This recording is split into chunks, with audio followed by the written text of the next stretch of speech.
Hey, Rebels, back in the studio with none other than Boaz Maor. So excited to be able to finally get this scheduled.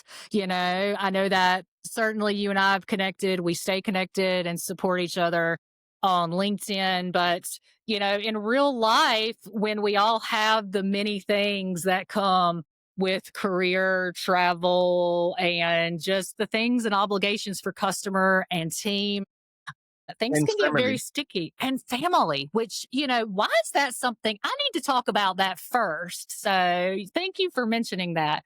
And so you're a chief customer officer at Redirect Health, and I've read so many of your publications and things as well. But tell us, you were sharing when we were pre gaming before the conversation, how many days are you actually home? Like in the next month? I joined Redirect Health 4 months ago, and it's an amazing company with a lot to do. And I find the need to launch into that. So in the month of July, I will be 4 days at home and the rest traveling. But I enjoy every minute of it. So 1 minute on Redirect Health. We've all been consuming healthcare, right? As people. Mm. I've been doing that for many, many years, but it's only when I joined Redirect Health that I really understood the way this industry works. And by now, I'm convinced that healthcare in the US is probably the best example of capitalism gone wrong. Insurance companies make money, and none of us get the value of it the way we want to. You've seen in the news, big problems with many of the insurance companies. Yeah. When you think about why and how, it's systematic. What Redirect Health is trying to do is break that. We believe that every employer can offer and every employee can have access to affordable healthcare. And we have built a system to do that. By now, we have over 700 customers and tens of thousands of members who are using us. And it's just a starting point. So there's a lot of work to do. And I joined 4 months ago because the company is building for scale, restructuring its leadership team. There is now a lot of understanding that client management, customer success is really, really important. And I'm building a system to do that, which is exciting and work. And we'll see how it works. Hey, I love it. I love it. That's so exciting and impactful, That's because right. there are, at the macro level, much as you just described, so many opportunities to fundamentally fix gaps and to help people in a meaningful way. And so you're bringing all of that, the background, the experience into that so that you can help this awesome organization continue to grow and scale. That's So, right. if you got to do, we've all got to do work. Let's do something we love, right? I appreciate it. I've been in technology all my life, and I tried to move industries. Every time I move a company, it forces me lower on the learning curve, so I have more to learn. Yeah. I try to look for companies that have something beyond just making money, right? Something beyond the personal success of even growing a business. And healthcare is one of those areas. And I'm so excited to be in this place. By the way, it's really hard and it's daunting and it's Oof, challenging, but oh well, I'm up for that challenge. that's And by awesome. the way, That's we are awesome. hiring. So just saying. There you go. So anyone listening that if you need an awesome leader, you've got one. And you can go and figure out how to find this awesome human, which is on LinkedIn, by the way. So he's not hard to find, but nonetheless. Thank you, Daniel. Yeah, of course, of course. So, we talk a lot about journey on the show, and I think it's important, especially for executives like yourself, when people are listening and thinking, at the macro level, what's going on with the economy? What's next for me? Where do I sit in all of this? Being able to follow someone's journey and connect to it is super cool. So we would, really love it if you tell us a little bit about your background. And, I know you shared some of your insight into how you look at different companies and switch industries to have that ability to look at things from a humility level and just continue to learn and grow, which I appreciate in your leadership as well, I'll mention. But tell us about your path. Sure. Different. I appreciate the way you describe it because I've read a lot of biographies of people, and one thing I learned is that there are very many ways to succeed. And what works for me may or may not work for other people. But if you expose yourself to a lot of examples, you can pick and choose the pieces that make sense for you. And if people who listen to this pick up one or two things from what I say and value that and use that to propel their careers, that'd be fantastic. I started my career in Israel. I grew up there. Um, I guess the three arcs that I would say drove my career. One, education. I'm a huge believer in learning. Personally, I also enjoy formal education. So I did an undergraduate, I did a master's. I think the more time goes by, the less formal education is essential. I think there's so many other ways to grow. But if you decide to forego formal education, which I think is completely okay nowadays, invest the time and energy to learn from some other ways, whether it's Khan Academy or classes you take or books you read or whatever. But I found that education is essential for growth. I invest, for example, to go to at least one industry conference a year for the purpose of connecting with people, listening to something new, and learn. I invest in reading at least one business book a quarter in order to make sure that I keep myself learning. I specifically try to join a new industry when I change a job because it forces Mm. down the career learning. So I need to learn something from scratch. This is my first time in healthcare. I'm very good in customer success. I know nothing about healthcare. So I need to spend a lot of time. In fact, 2 months ago, almost 3 months ago, when I just joined, I probably spent about 6 hours going through all of my contacts on LinkedIn and writing down anybody that I knew that is working in healthcare and reached out to almost all of them and scheduled meetings to say, hey guys, we used to work together. We used to, interact in the past. I'm now joining healthcare. You have experience. Teach me something. Tell me something. Amazing wealth of information out there.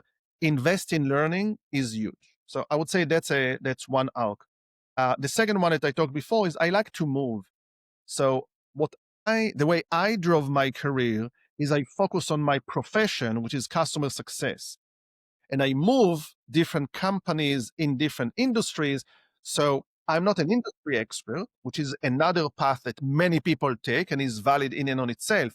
For me, my knowledge of customer success, I think, is better because I've seen it now from so many different angles. I don't know what the answer, but I'm really good in asking questions now because I've done this now in many times, right? The, Yeah. the second arc. I think the third is just being open and honest about yourself, which is easier said than done, right? We all have egos. We all want to succeed. We all want a little bit more money, a little bigger title, or whatever. It's human. But if you are open about, like my experience, if you are open about where you fail, where your challenges, where your development needs, I think you improve faster. Mm. You need to have confidence to do that. It's non-trivial, right? But think about the people you appreciate the most. I bet you the majority of them are people who are open about their failures, who are open about their development needs, not the ones who are rah rah, I'm so great. There's some of those, and some, by the way, some of those are like that for a reason, right? They're really that great. But most of us are just human, right? And humans have flaws. Humans have challenges. And if you're open about those, I think you grow faster. So again, I started my career in Israel. I did my undergraduate there. Worked in a couple of companies. I then moved to the US to do my master's because I want my master's to be as much as Yeah. possible for my undergraduate. Another country is a good way to do that. I started to join small startups. Um, and I was good and I worked hard, but more than anything, I was just lucky to find really good companies with really good executives, many of which became mentors. And if you have good mentors, you are likely to grow. So I guess that's a short version of my trajectory. And the last 5 jobs I've had was the head of the customer success function, reporting to the CEO, again, in different companies. And I loved it. I don't have any aspirations to become a CEO or some other role. I really love managing customers and building teams to do that. Yeah, that's awesome. And I love how much you focus on just the evolutionary growth the human sort of innate part of humanity so important. And for someone who's grown and scaled this function so much, it's very interesting. All of your focus, which I love. And I know you and I both know that certainly you know how to leverage all the technology, AI driven tools, all those things. But when you talk about the secret sauce and what really drove that journey for you, it's all back to pouring into others, how to grow ourselves, how to functionally, continuously get better. I love that. Good. Yeah, so this is the part that I think is pretty cool. Talk to us and the whole conversation I'm excited for. What's a rebel to you? What do you think is a rebel in SaaS? I'm curious. And how are you a rebel? Mentioned before that I love reading books. Mm, People like, some people don't. In recent years, the books that I found most interesting are the one who force me to challenge my precondition, my pre um, dispositions, my view. Adam Grant is talking about it. Daniel yeah. Kahneman is talking about it. I try to read Think Fast, Think Slow by Daniel Kahneman, right? Nobel Prize winner. Brilliant book. It's built with like chapters. Each chapter is like 2, 3 pages. Very quick, very concise insights on situations. And I find it one of the most frustrating books ever, because I read the 2 or 3 page issue and I understand it and I move to the next one. And when I go back half an hour later, I don't get it. I need to read it again. And the insight I got is that common sense is so uncommon. The way people make decisions is non trivial. It's so flawed in so many ways. And so, what I found myself doing subconsciously, and at some point I just noticed that that's what I do, I listen to someone explaining their logic and I try to think where the flaw is. Because so often people follow some, common sense, general accepted structure, and it's actually not leading to the right answer. So I try to understand the logic, make sure it sounds, and that forced me to change a lot of things, right? You and I talked about Net Promoter Score, NPS. Sarah Buccino and I, in the last company I worked in, developed a new methodology together that challenged some of the way people at our company then and others in the industry have done things, and developed what I very strongly believe is truly best in class out there. A methodology that is truly thoughtful and is accurate and is representative. But NPS is, one of the metrics that has the most controversy around it, right? Some people love it, some people hate it. The people who hate it have good reasons to hate it. It's not correlated with results, right? Just you look out there. It's a single data point. How can you make decisions? How can you glean insights into a customer from a one data point? And we were able to find a methodology that is truly actionable, insightful, valuable. In the core, it's because we challenged the assumptions to the level that we were able to challenge them all the way down, build a good foundation, and on top of that, build a methodology that really works. So that's something that I look as like rebel. I don't follow the common sense. I don't follow what everybody does. Even here at Redirect, right? One of the women I work with told me yesterday that she's going to buy me a shirt that on the back says, "This is how we do things," because it's only on the back. I hate when people say that's how we do things. I don't care. The fact that we've done something Ah, me yesterday, too. Yes. right? The fact that we have done something yesterday is a data point. It's not a reason to do it tomorrow. It's a data point. You should understand why. You should ask, but don't take it for granted. Oh, that's how we did it, so that's how we should continue to do it. No, it's a data point. So that's the rebel in me, which to be perfectly honest, I sometimes need to take a step back and put a little bit at check, because if you do a little bit too much rebellion, you get, negative reaction with 100%. people. That's So right. yeah, that's where I need to be a little bit more sensitive sometimes. Yeah. No, that I love that answer.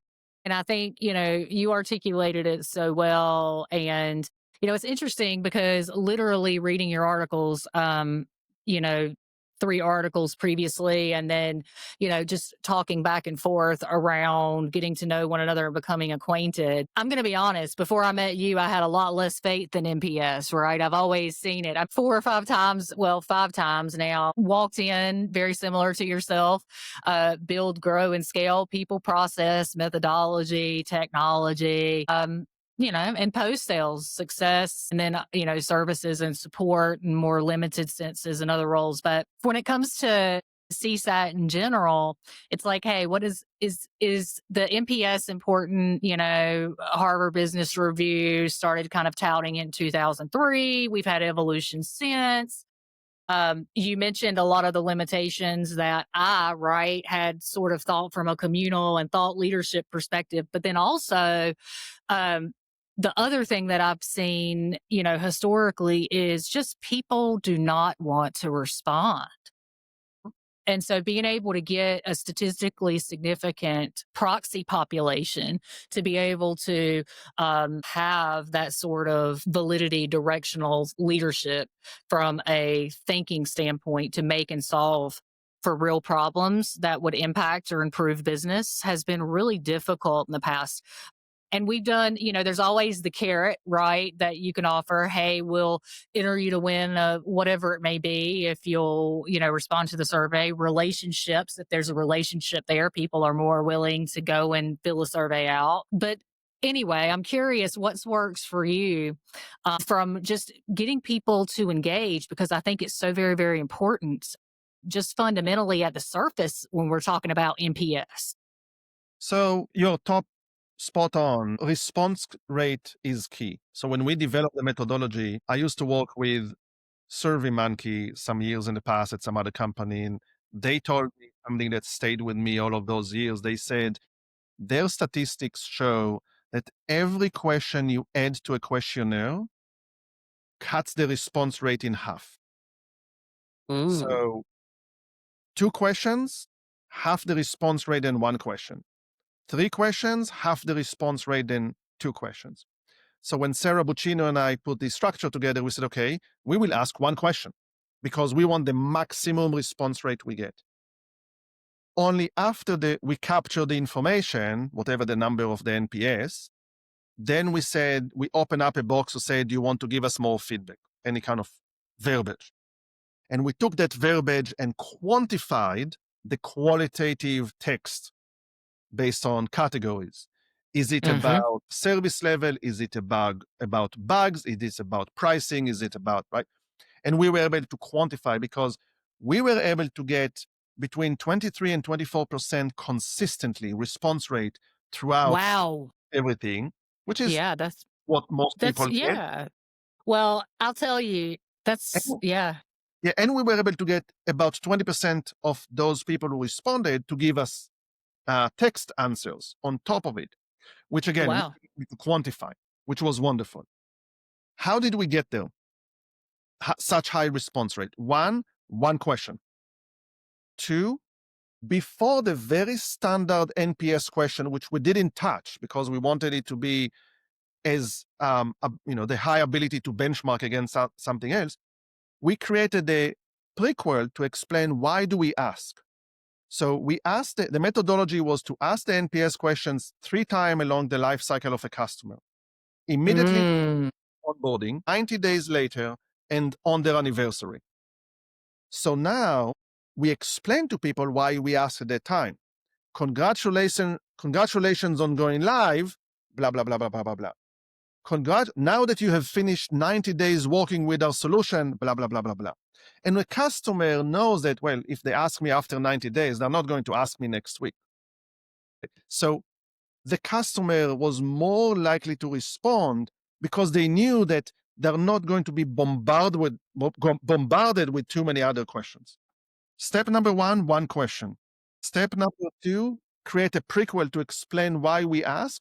The subtone there is we're not going to bombard you too many times. To the fullest extent possible, we used in-app in order to put the question Yes. out because then it's Yes. contextual to the client. When you send an email, it appears sometimes on the Yeah. client inbox and it's an interruption to their jobs. But if you pop up that question, which again is one question, the cost to give an answer is which is one click, is the same cost to click the X button and opt out, right? So it's the same cost. But when you pop it up, when the customer goes on your application, their mind is tuned to you, they're more likely to give you the feedback. So that was how the methodology was able to get us 23 to 24% response rate consistently, Mm. because we augmented the data with a lot of metadata.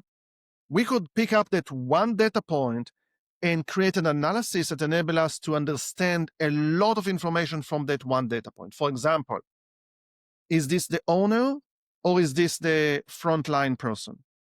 Is this at the end of onboarding or is it after 90 days?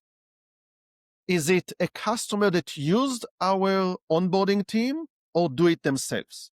Is it a Mm. restaurant or a customer that is a retail? And more and more and more and more. When you have a lot of that information, that single data point augmented by all of that metadata gives you a tremendous amount of information. Let me give you one example.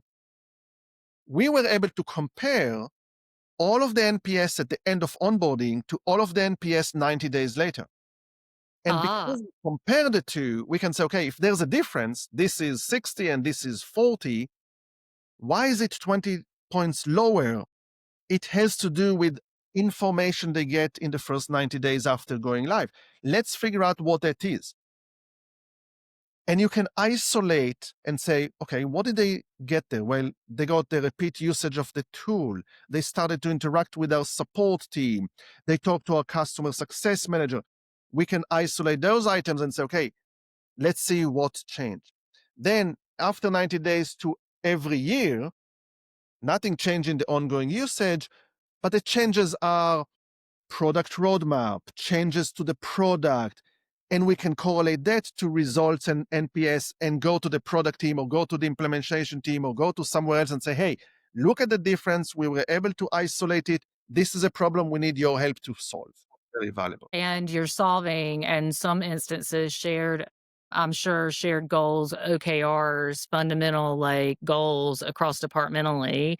So you're saying, hey, look, we've been able to identify X, here's the data, and map that back. I'm going to ask next. And I know you've got all sorts of thoughts on this and feedback from what you saw. Using this methodology, how did it correlate to churn pattern? What did you see? So, how did it correlate to churn pattern? What we were able to show is when we made changes based on the insights from the NPS, for example, we analyze at the end of onboarding, we compare different types of customers, different kind of service. When we saw lower NPS, we were able to follow up on those items. For example, restaurant customers are not as satisfied as retailers. Let's go and figure out what in the onboarding of restaurant is not hitting the mark and improve that. Once we improve that, we saw correlation to churn later. The correlation we found was not so much the NPS, which is just a number. What we found is the actions we took and the Mm, changes in NPS was correlated with churn, right? NPS at the end of the day is just a number. It's a right. statistic. It doesn't really matter. What matters are the trends. Is it Hmm. going up? Is it going down? What actions have you taken? I'll give you an example. We saw that almost every time when we launch a major feature, NPS go down for some period of time Hmm. because feature there are a few more bugs. Customers don't know all the information. They don't know how to work. You see a slight reduction and then it comes up again. We knew, we saw it, we identified it, we were able to share it with people so they know, hey, onboarding team, there's a new feature about to be released. We need you to be more hands on, or we will see a reduction, attack it faster. We were able to be very mindful, actionable, intentional with our actions because we had the right data from the NPS. Yeah. Yeah. And really the thing, and I could talk about this all day, but somehow we've gotten to the end close to our conversation. And, I'm curious, what in this experience did you all, when you look back and you actually say from a model perspective, what makes the work that you did inside of this different? You know, what we know it's innovative. We know it drove results. You saw trends. Clearly, impact was made. We talked about that. Looking back, right? What do you think was just, this thing that was different that you all built? That's a good question. I think one, we were very data driven when we presented things. And when you're Yeah, data driven, you convince people better. But we sure. weren't data driven for the sake of data. We use the data to tell a story. So that was one. The second, we spent a lot of effort to share the data with a lot of stakeholders. You know how sometimes people collect data and they hoard it? They give for you, "Oh, this is the information," but we actually open up, we put all of the data in Power BI and create a lot of different analysis and open it to a lot of stakeholders. And we held meetings every month where we showed, here are the actions we've done, here is the impact on NPS and what we've done. What else do you all, product managers, implementation managers, GM, what else do you want? What else can we help you with? And those meetings became extremely well attended. Like people would stand in the when we did it, face to face, people would stand because there weren't enough seats, because it became very actionable.